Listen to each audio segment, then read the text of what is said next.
Coming up, University of Iowa students protest against a controversial university decision.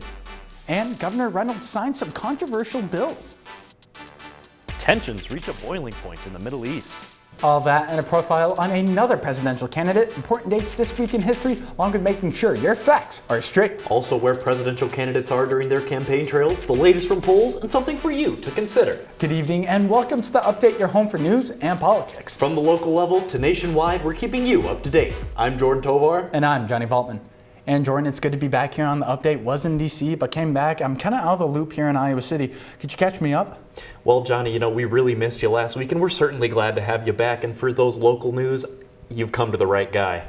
So we have another week and another demonstration on the Pentecrest. This time it was against the dissolution of the Rape Victim and Advocacy Program, which offers counseling and therapy to victims of sexual assault in 8 counties surrounding the Johnson County and Iowa City area. Some students voiced their praises for the program and their displeasure with the university. RVAP was there for me when no one else was. The university, while they did provide some resources, I can say I am thankful for some of the student support that they offered me. I will say overall they kind of told me to kick rocks. No reason why the Rape Victim Advocacy Program shouldn't be its own independent organization. It should have support from the university. Over 20 protesters went on to talk about their experiences with sexual assault at the demonstration.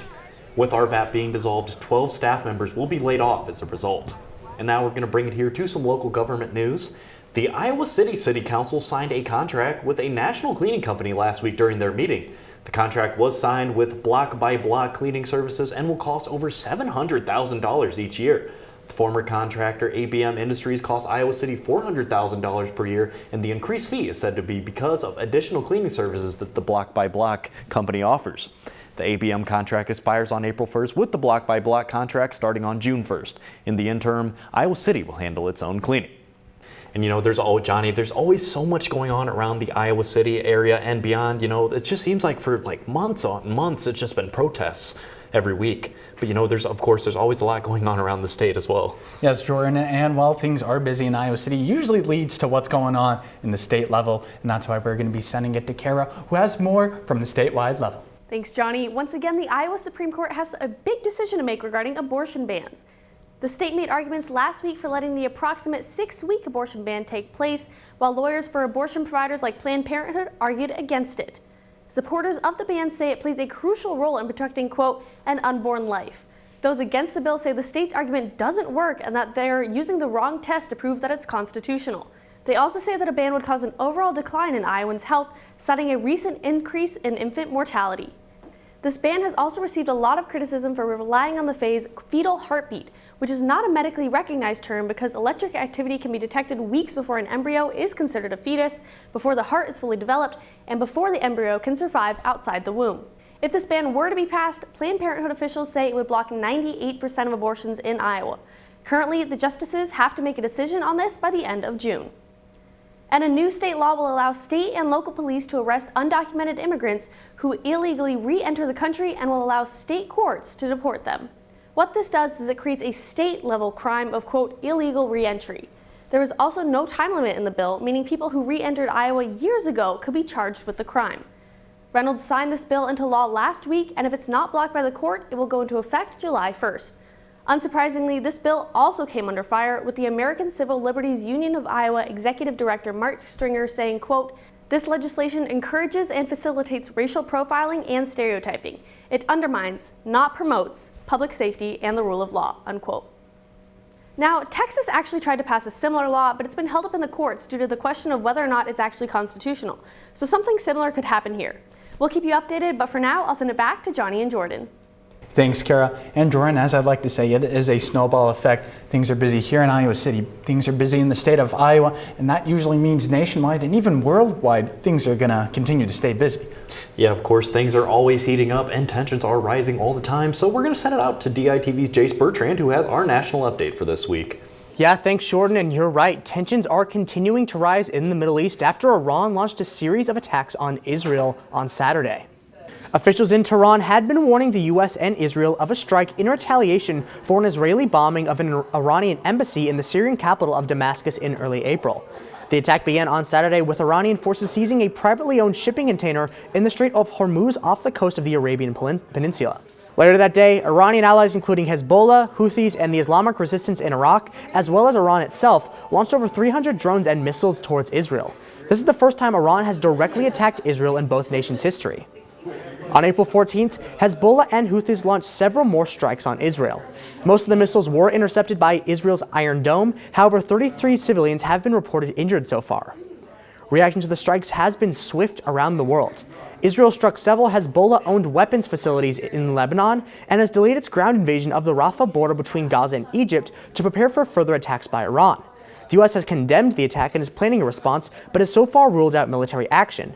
China, Oman, the Philippines, Malaysia, Indonesia, Jordan, and several African nations have expressed concerns over the strikes, while Hungary, the Netherlands, Germany, the United Kingdom, France, and Belgium have condemned the attacks, with some summoning their Iranian ambassadors. While the U.S. has ruled out a military response for now, President Joe Biden has stated that America is firm in its support of Israel, as well as its regional allies. The president, from the beginning of this conflict on October 7th, has been steadfast and consistent. We don't want to see a war with Iran. We don't want to see a broader regional conflict. We will do what we have to do to defend Israel. Now, this is a developing situation, so I'm going to continue to follow it, but for now, I'll send it back to Johnny and Jordan in the studio. Always a lot going on around the country and the world, and there's always more to come in the following weeks.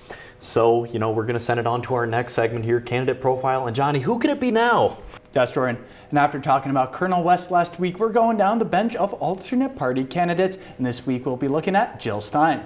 Stein was born in Chicago, Illinois, graduating from Harvard in 1973, where she studied psychology, sociology, and anthropology. She then graduated from Harvard's medical school in 1979. Using her medical education, she would practice internal medicine for 25 years. Stein became concerned with the connection between people's health and the environment. She would run for Massachusetts governor for the Green Rainbow Party, where she placed third in 2002.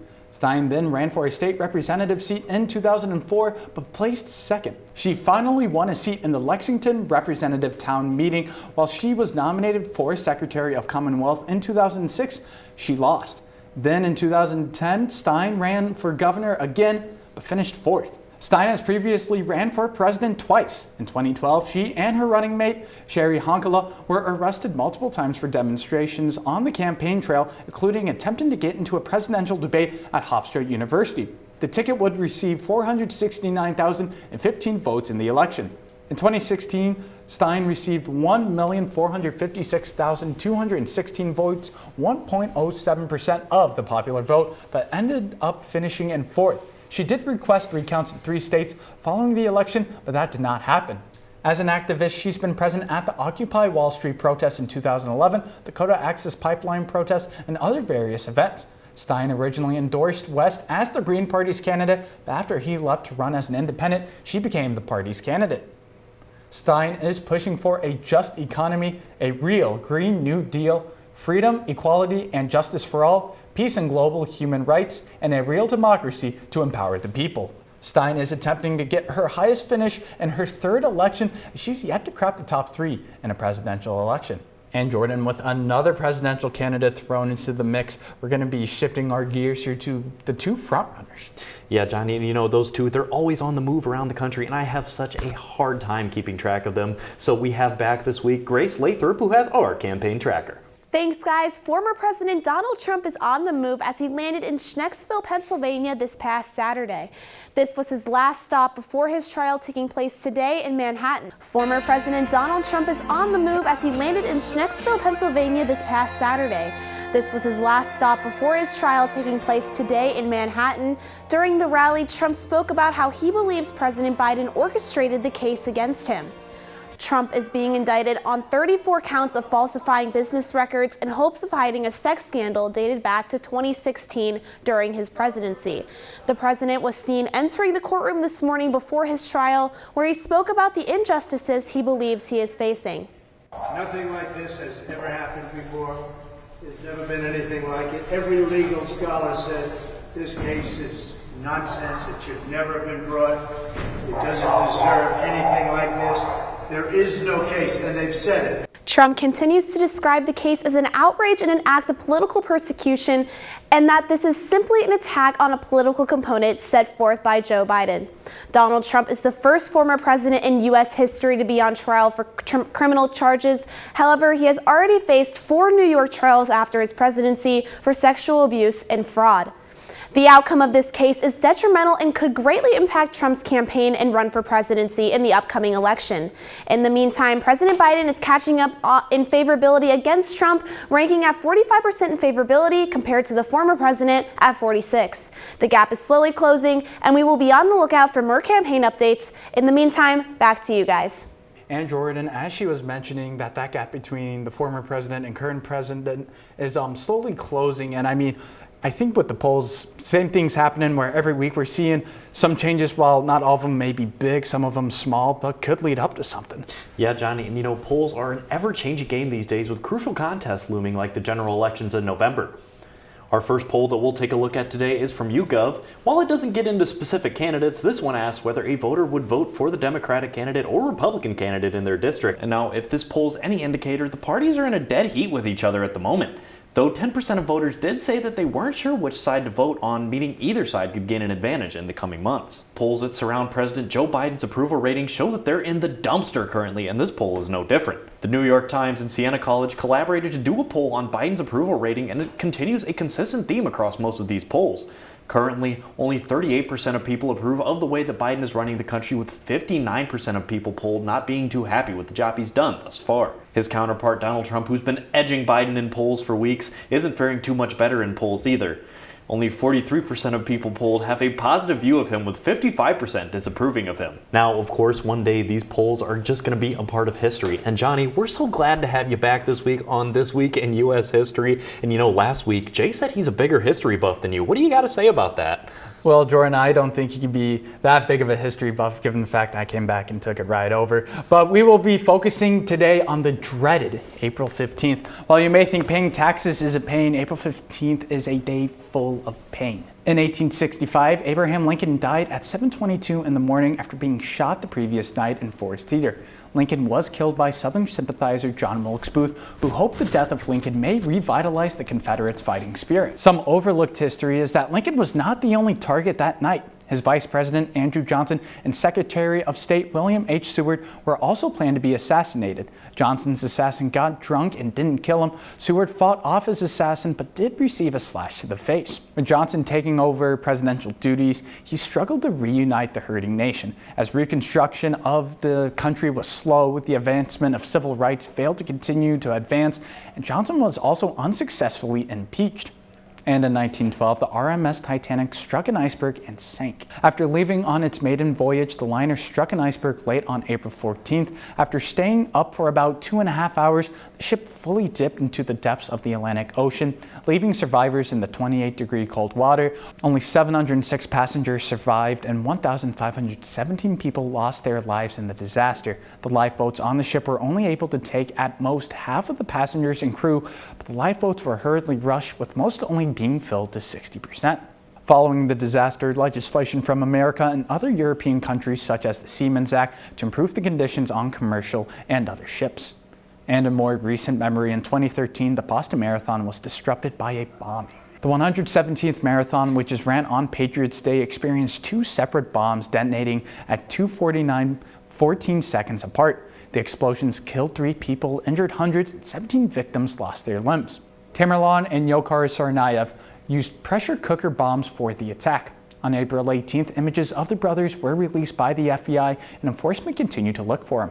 Shortly after the photos were released, the brothers shot and killed Officer Sean A. Collier, then carjacked a car, fleeing the scene. Shortly after midnight on April 19th, cops engaged in a shootout with the brothers. Tamerlan was shot and detained by police, and then accidentally ran over by his brother, who fled the scene in an SUV. A resident found Yochar in the back of his boat and alerted police officers on the evening of April 19th. Yochar was arrested and taken into custody.